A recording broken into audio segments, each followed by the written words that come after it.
பிரதமர் நரேந்திர மோடியுடன் அமெரிக்க அதிபர் டொனால்டு டிரம்ப் நேற்று தொலைபேசியில் உரையாடினார்.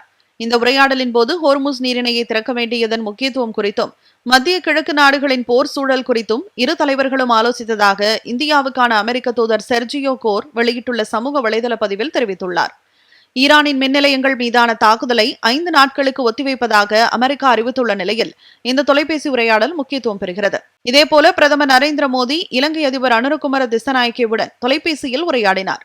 இது தொடர்பாக பிரதமர் வெளியிட்டுள்ள சமூக ஊடக பதிவில், இந்தியா இலங்கை இடையிலான எரிசக்தி ஒத்துழைப்பை வலுப்படுத்துவது குறித்தும் பிராந்திய பாதுகாப்பை மேம்படுத்துவது குறித்தும் ஆலோசனை மேற்கொண்டதாக தெரிவித்துள்ளார். மேற்காசியாவில் உருவாகி வரும் நிலைமை குறித்து விவாதித்ததாகவும் அவர் கூறியுள்ளார். இயற்கை எரிவாயு, பெட்ரோலிய பொருட்களுக்கான குழாய் பதிக்கும் பணிகளை முறைப்படுத்த மத்திய அரசு உத்தரவிட்டுள்ளது. ஹோர்முஸ் நீரிணையில் ஏற்பட்ட தடைகளால் எரிபொருள் விநியோகத்தில் ஏற்படும் இடையூறுகள் குறித்த கவலைகள் அதிகரித்து வரும் நிலையில் இந்த உத்தரவு பிறப்பிக்கப்பட்டுள்ளது. குழாய்கள் மூலம் வீட்டு உபயோகத்திற்கு இயற்கை எரிவாயு விநியோகத்தை அதிகரிப்பது, குழாய் இணைப்பு உள்ள பகுதிகளிலிருந்து எல்பிஜியை அனுப்ப உதவும் என்று தெரிவிக்கப்பட்டுள்ளது. இதன் மூலம் உள்கட்டமைப்பு இல்லாத பிராந்தியங்களில் கூடுதல் எல்பிஜி கிடைக்கும் என்றும் கூறப்பட்டுள்ளது. வழித்தட உரிமை தாமதங்கள் மற்றும் நியாயமற்ற கட்டண விதிப்பு போன்ற நீண்டகால பிரச்சினைகளுக்கு தீர்வு காணும் வகையில் அங்கீகரிக்கப்பட்ட நிறுவனங்கள் கால வரையறைக்குள் குழாய்களை பதிக்க இது அதிகாரம் அளிக்கிறது. உத்தரப்பிரதேச மாநிலம் பிரயாக்ராஜ் அருகே உள்ள சாந்தாப்பூர் கிராமத்தில் குளிர்பதன கிடங்கு ஒன்று இடிந்து விழுந்த விபத்தில் மீட்புப் பணிகள் இன்று 3வது நாளாக தீவிரமாக நடைபெற்று வருகின்றன. இந்த சம்பவத்தில் இதுவரை 4 தொழிலாளர்கள் உயிரிழந்த நிலையில் மேலும் 10க்கும் மேற்பட்டோர் படுகாயமடைந்து சிகிச்சை பெற்று வருகின்றனர். கட்டிடம் இடிந்ததை தொடர்ந்து அங்கிருந்து வெளியேறிய அமோனியா வாயு கசிவு மீட்புப் பணிகளில் பெரும் சவாலை ஏற்படுத்தியுள்ளது.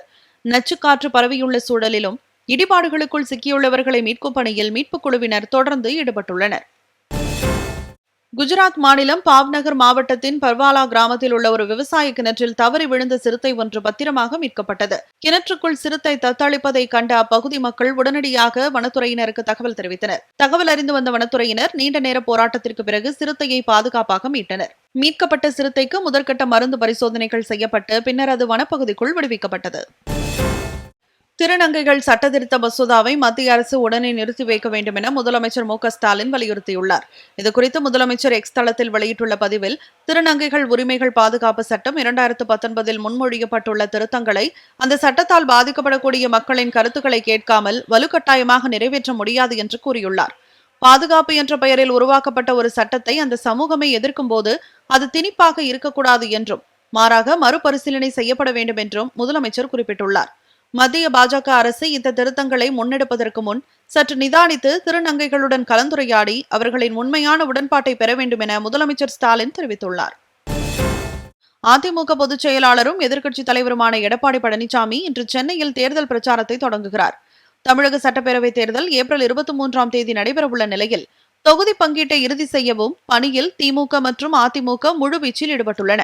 இந்நிலையில் சட்டப்பேரவைத் தேர்தலையொட்டி அதிமுக பொதுச் செயலாளர் எடப்பாடி பழனிசாமி இன்று முதல் சூறாவளி பிரச்சாரம் மேற்கொள்ள உள்ளார். இது தொடர்பாக அதிமுக தலைமை அலுவலகம் வெளியிட்டுள்ள அறிக்கையில், அதிமுக சார்பிலும் தேசிய ஜனநாயக கூட்டணி கட்சிகளின் சார்பிலும் போட்டியிடும் வேட்பாளர்களை ஆதரித்து எடப்பாடி பழனிசாமி இன்று முதல் ஏப்ரல் 1ஆம் தேதி வரை சூறாவளி தேர்தல் பிரச்சார சுற்றுப்பயணம் மேற்கொள்ள உள்ளதாக தெரிவிக்கப்பட்டுள்ளது. அதன்படி சென்னை மயிலாப்பூரில் அவர் இன்று பிற்பகல் 3:30 மணிக்கு பிரச்சாரம் மேற்கொள்ள இருக்கிறார். அதைத் தொடர்ந்து நாளை மறுநாள் மாலை 4 மணிக்கு ஆலந்தூரில் நடைபெறும் கூட்டத்திலும், மாலை 6 மணிக்கு தாம்பரத்தில் நடைபெறும் கூட்டத்திலும் பிரச்சாரம் மேற்கொள்கிறார். மேற்காசியாவில் நிலவும் போர் சூழலால் எரிபொருள் தட்டுப்பாடு ஏற்பட்டதால் பிலிப்பைன்ஸ் அரசு தேசிய எரிசக்தி அவசர நிலையை அறிவித்துள்ளது. 98% கச்சா எண்ணெயை இறக்குமதி செய்யும் அந்நாடு எரிபொருள் விலையேற்றம் மற்றும் பற்றாக்குறையை சமாளிக்க இந்த நடவடிக்கையை மேற்கொண்டுள்ளது. ஈரான், அமெரிக்கா, இஸ்ரேல் இடையேயான போரால் பெட்ரோல், டீசலின் விலை அந்நாட்டில் 2 மடங்கு அதிகரித்துள்ளது குறிப்பிடத்தக்கது.